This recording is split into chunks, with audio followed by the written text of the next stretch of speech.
امام احمد بن حنبل نے اور امام مسلم نے، ابو داؤد، ترمذی اور نسائی، ابن ماجہ، سب ائمہ نے اس کو نقل کیا ہے۔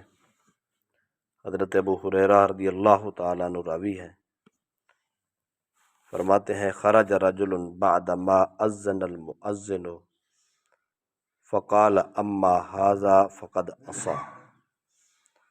جناب ابو ہریرہ فرماتے ہیں ایک شخص مسجد میں بیٹھا تھا، اذان ہوئی، اس نے اذان سنی، اذان سننے کے بعد مسجد سے باہر نکل گیا۔ ابو ہریرہ فرماتے ہیں کہ جو آدمی اذان سن کر مسجد سے باہر چلا جائے اس نے رسول اللہ صلی اللہ علیہ وسلم کی نافرمانی کی ہے۔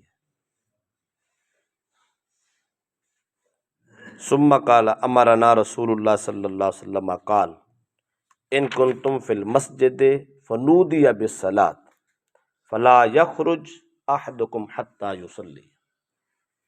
یہ بات کہہ کر، یہ مسئلہ بتا کر کہ جو آدمی مسجد میں موجود ہو، اذان ہو جائے تو مسجد سے نہیں نکلنا چاہیے۔ اگر کوئی آدمی نکل جائے تو وہ رسول اللہ صلی اللہ علیہ وسلم کی نافرمانی کرتا ہے۔ آگے حدیث پڑھ کے دلیل دی ابو ہریرہ رضی اللہ تعالیٰ عنہ نے، فرماتے ہیں ہمیں سرکار دو عالم صلی اللہ علیہ وسلم نے باقاعدہ حکم کیا تھا۔ سرکار نے فرمایا اذا کنتم فی المسجد فنودی بالصلاۃ، اگر تم مسجد میں موجود ہو اور اذان ہو جائے تو فلا یخرج احدکم حتی یصلی، اس وقت تک مسجد سے نہ نکلو جب تک تم نماز نہ ادا کرو۔ حکم یہی ہے، مسجد میں بیٹھے ہو، اذان ہو گئی ہے تو باہر نہیں جانا۔ ہاں اگر عذر ہے، ضرورت ہے، جانا پڑ گیا تو پھر جا سکتے۔ حدیث پاک میں نہیں جانا چاہیے، عذر ہو تب جا سکتے ہیں۔ تو یہ منع کیوں ہے مسجد سے جانے میں؟ مسجد میں جانے سے منع یہ ہے چونکہ اذان کے بعد مختصر سا ٹائم ہوتا ہے۔ اگر کوئی آدمی مسجد سے چلا جائے تو اس کا مطلب یہ ہو اب تو نماز نہیں پڑھے گا، اگر پڑھے گا تو پھر جماعت سے نہیں پڑھے گا۔ تو شریعت حکم یہ دیتی ہے نماز پڑھنا فرض، با جماعت پڑھنا واجب۔ کوئی آدمی اگر اٹھ کے چلا جائے، اس نے فرض کو بھی ترجیح نہ دی، پھر واجب کو بھی ترجیح نہ دی، ہو سکتا ہے جماعت سے رہ جائے، بعد میں آ کے پڑھ لے۔ نماز تو پڑھی پر اچھے طریقے سے نہ پڑھی، نماز ادا ہو جائے گی پر باذوق اس نے ادا نہ کی، تو نماز میں سستی کرنے والے کے لیے وعید ہے۔ اس لیے اللہ کے نبی نے فرمایا اس وعید سے بچو، کوشش کرو اذان ہو گئی نماز پڑھو، نماز پڑھ کے باہر جانا چاہیے۔ یعنی عذر ہے، ضرورت ہے، اپنا آگ جاتے ہو، جا کے واپس آ جاتے ہو، با جماعت نماز پڑھتے ہو، کوئی حرج نہیں ہے۔ ضرورت نہیں ہے پھر بھی آپ جاتے ہو تو پھر حرج ہے۔ کیوں؟ اس لیے کہ ترجیح دینی چاہیے اللہ کے فرض کو ادا کرنے میں۔ مثلا ایک آدمی اذان ہوئی بیٹھا تھا، کوئی عذر نہیں، کوئی بہانہ نہیں، تو اس کو نہیں جانا چاہیے، بلکہ ترجیحاً مسجد میں بیٹھ کے نماز کا انتظار کرنا چاہیے۔ یہ افضل بھی یہی ہے، سنت بھی یہی ہے، تعلیمات رسول بھی یہی ہے۔ بعض اوقات ایسا ہوتا ہے آدمی مسجد میں بیٹھا ہوتا ہے، اذان ہو گئی ہے، ہو سکتا ہے اس نے قضاء حاجت کو جانا ہو، اس نے وضو دوبارہ کرنا ہو، اس نے واش روم میں جانا ہو، تو اب پابندی لگا دیں، وہ اٹھ نہیں سکتا، مسجد سے نہیں نکل سکتا۔ بھئی مسجد سے نہیں نکل سکتا تو وضو کیسے کرے گا؟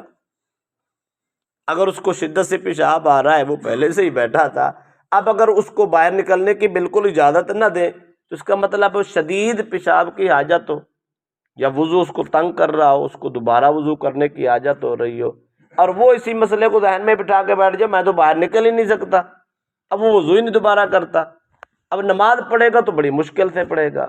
اگر اتنی طبیعت خراب ہو، پیٹ میں گیس ہو رہا ہو، اس کا وضو ٹوٹنے کو ہو، وہ مجبور ہو کے نماز پڑھے، یا اس کو پیشاب تنگ کر رہا ہو اور وہ کہے کہ اب تو میں نکل نہیں سکتا، میں نے تو نماز پڑھ کے ہی جانا ہے، بمشکل وہ نماز پڑھے تو یہ نماز مکروہ تحریمی ہو جاتی ہے،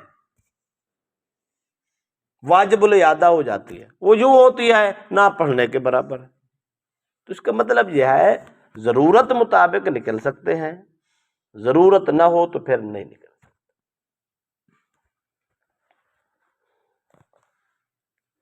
دوسری روایت امام طبرانی نے المعجم الاوسط میں اس کو نقل کیا ہے،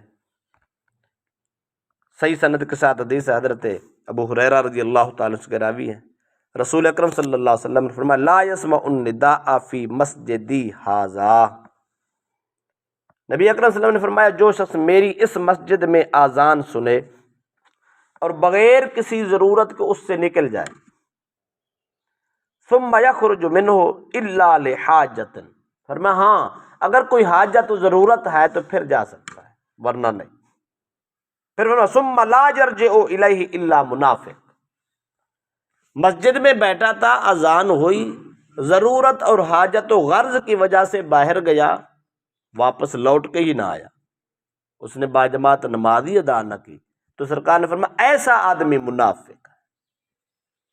اب دو جملے ہیں، سرکار نے فرمایا مسجد میں، میری مسجد میں بیٹھے ہو، اذان ہو جائے تو مسجد نبوی سے باہر نہیں نکلنا، نماز پڑھ کے نکلنا ہے۔